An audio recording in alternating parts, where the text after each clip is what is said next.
Namin gusto na mag-gag order ay para mapigilan yung umano'y mga irresponsableng mga pahayag ng mga abogado ni Mr. Soto.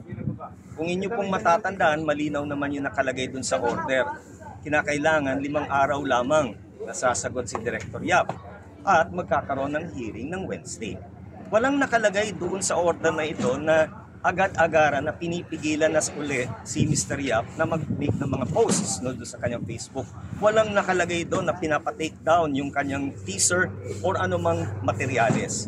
Pero kahit na ito ay pinaliwanag na ng media, pinagpipilitan pa rin ng abogado na meron na daw order. Ito daw yung kahulugan nung kanilang nakuha sa husgado.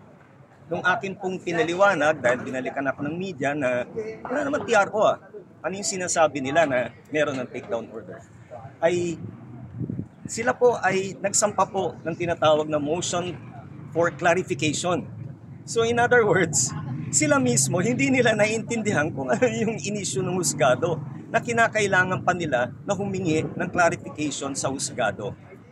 At ito ay masasabi natin na nakaka-apekto din doon po sa integridad ng huwes. Dahil sa kanilang pahayag ay parang lumalabas na yung huwes ay nagdesisyon na.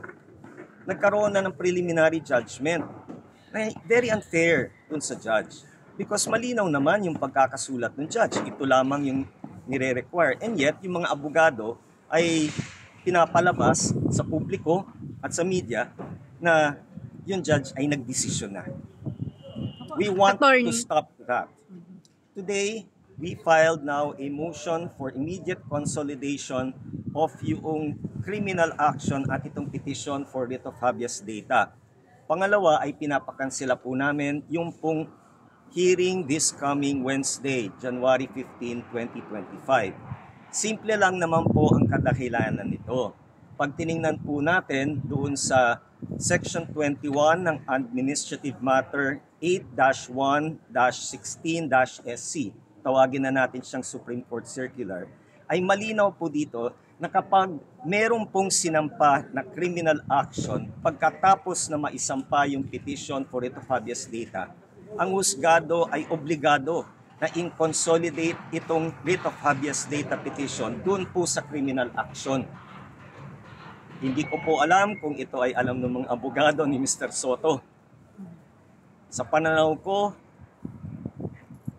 palagay ko wrong move No, kasi kung binasa man nila yung administrative circular, hindi na dapat sila nagsampa ng criminal case. Ngayon ay maaari ngayon mapurnada yung kanilang writ of habeas data petition, even assuming na mayroong basihan ito sa ating batas.